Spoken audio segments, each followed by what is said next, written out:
He was never meant to survive that night.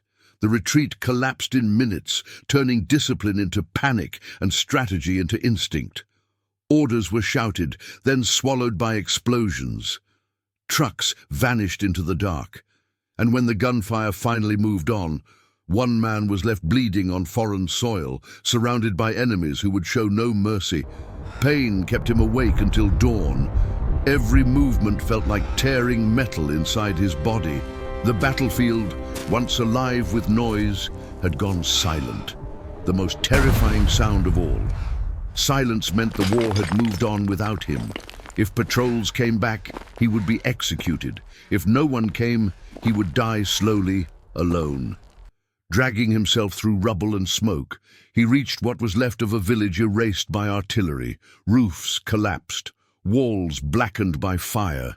It was a place where life had ended and memory barely survived. That was when he saw her, standing still among the ruins, as if she belonged to the silence itself. She looked at him, not with fear, but with hesitation. A single moment stretched too long. She could scream. She could disappear. She could end his life without lifting a weapon. Instead, she made a choice that would put both of them in danger.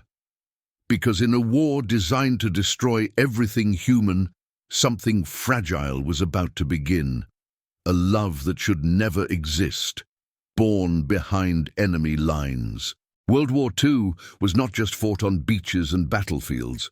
It was fought in ruined villages, abandoned roads, and silent places where survival depended on choices made in seconds. This story takes place far from the headlines, where no medals were waiting and no witnesses would ever tell what truly happened. The soldier you're about to hear about was not a hero in the traditional sense. He didn't charge forward or seek glory. He wanted to survive. And yet, survival would demand more from him than any battle ever did, because the greatest risk he would take had nothing to do with bullets. As this story unfolds, you'll see the war from a quieter angle, from whispered conversations, from moments stolen between fear and hope, from two lives colliding in a place where neither was supposed to exist. If you're watching from anywhere in the world right now, take a moment to settle in. Stories like this aren't just about war. They're about what remains when everything else is taken away. Now, let's go back to where it all began. Before the retreat, before the ruins, and before love became a death sentence. The mission had seemed straightforward on paper. Advance through contested territory, secure a narrow supply route, and withdraw before enemy reinforcements arrived. Intelligence suggested resistance would be light, but wars rarely follow plans, and by the time his unit reached the outskirts of the objective, the air already carried the wrong kind of tension, the kind soldiers learned to fear. Gunfire erupted without warning. Not scattered shots, but coordinated fire from positions no one had detected. Mortars followed seconds later, tearing through the road and trapping vehicles in a funnel of smoke and debris. Commands became fragmented, radios screamed with overlapping voices. In the confusion, the line broke, men moving forward and backward at the same time, unsure of where safety even was. He was hit while pulling another soldier to cover. A sharp impact knocked the breath from his chest, followed by a burning pain that spread down his side. He stayed conscious long enough to realize something was wrong with his leg. It didn't respond the way it should. Still, adrenaline carried him forward as explosions turned the ground into chaos. The order to retreat came too late. Vehicles began pulling back under heavy fire, leaving wounded men scattered across the field. Medics did what they could, but there were too many casualties and too little time. When another blast threw him against the dirt, everything went dark for a moment, and when he opened his eyes, the battlefield was already moving away from him. He tried to shout, tried to stand, but the sound of engines faded into the distance, swallowed by smoke and gunfire. Within minutes, the front line was gone. The war had advanced without him, and somewhere behind enemy lines, a wounded soldier lay alone, realizing that survival was no longer about the mission, it was about what he would do next. When he regained full consciousness, the world felt smaller and heavier, as if the ruins themselves were pressing down on him. The pain was no longer sharp, it was deep, constant, and merciless.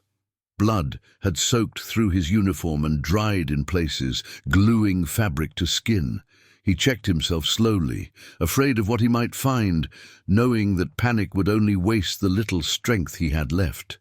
He crawled at first, dragging his injured leg through dirt and shattered stone, leaving a dark trail behind him. Every sound made him freeze. Distant boots, wind through broken windows, the echo of metal shifting somewhere nearby. Enemy patrols would return. They always did. And a wounded soldier unable to run was little more than a sentence waiting to be carried out. By late afternoon, he reached the remains of a village that looked abandoned long before the war had arrived. Houses stood half-collapsed, doors hanging open like broken jaws. The smell of smoke still lingered, mixed with rot and damp earth. It was the kind of place people avoided instinctively, which made it perfect for hiding, at least for a while. Inside one of the houses, he collapsed against a wall and forced himself to stay awake. Sleep meant vulnerability. Sleep meant not hearing footsteps until it was too late. He tore a strip of fabric from his sleeve and pressed it against the wound, biting down to keep from crying out. The war had stripped him of many things already, but pride was not one of them. Survival demanded humility. As dusk settled over the ruins, shadows stretched long and unforgiving across the broken streets. Somewhere beyond the village, engines rumbled faintly. The enemy was close. He knew he could not stay there forever. And yet, as his vision blurred and the last light faded, he had no idea that this place of death and silence was about to give him something he never expected. Not shelter, not safety, but connection. Sound of footsteps that were too light to belong to soldiers. His hand moved instinctively toward his weapon, only to remember he no longer had one. Pain flared as he shifted, and a shadow appeared in the doorway. Still, silent, watching him with the same caution he felt in his own chest. She was younger than he expected, her face marked not by fear, but by exhaustion. A medical bag hung from her shoulder, worn but carefully kept, as if it were the last thing she owned that still mattered. For a moment, neither of them spoke. Language was unnecessary. They both understood the danger of that encounter. Slowly, she raised her hands to show she meant no harm. Her eyes moved to the blood on his uniform, then back to his face. She could have turned away. She could have walked out and never returned. Instead, she stepped closer, kneeling beside him with a calm that felt unreal in a place like this. She cleaned the wound without asking questions, her movements careful and practiced. When he winced, she paused, offering him a piece of cloth to bite down on. They exchanged only a few whispered words, broken by different accents and fear. She told him the village was mostly empty. He told her patrols would come back. When she finished, she met his gaze again, this time with resolve. Helping him was no longer an accident. It was a decision, a dangerous one. As she motioned for him to stay silent and pressed a finger to her lips, he realized something unsettling. The war had taken almost everything from them both. And yet, in that ruined house, trust had begun to form, fragile, risky, and impossible to take back. The days that followed blended together in a quiet rhythm shaped by fear. He stayed hidden during daylight hours, moving only when she told him it was safe. She brought him food in small portions, never at the same time, never by the same path. Each knock on the broken door made his heart stop. Each distant engine sent them both into silence. As his strength slowly returned, words began to replace gestures. They spoke in low voices, careful not to let hope sound too loud. He told her about home, about a place untouched by bombs, about a life that felt impossibly far away now. She spoke less, but when she did, her voice carried the weight of loss. The war had taken her family, her future, and any illusion of safety. At night, they sat near a single candle, listening to artillery echo across the horizon. In those moments, the war felt close enough to touch. Sometimes their hands brushed by accident. Sometimes they didn't move away. There was no declaration, no sudden realization, just a growing awareness that something fragile was forming between them. He noticed the way she watched him when she thought he wasn't looking. She noticed how he flinched at sudden noises, how his eyes never fully rested. They found comfort in each other's presence, not because it erased the war, but because it reminded them they were still human, in a place built for death that alone felt dangerous. They never spoke of the future. It was safer not to, but every shared moment carried an unspoken truth. What they were building could be destroyed in seconds, and yet, despite the risk, neither of them pulled away. Love had found them not in peace, but under fire, and once it did, there was no turning back. The warning came too late. The sound of engines crept closer at dawn, low and deliberate, followed by voices carried by the cold air. Patrols, not passing through, searching. She froze mid-step, listening, counting the seconds between commands. He knew that sound. The war had finally caught up with them.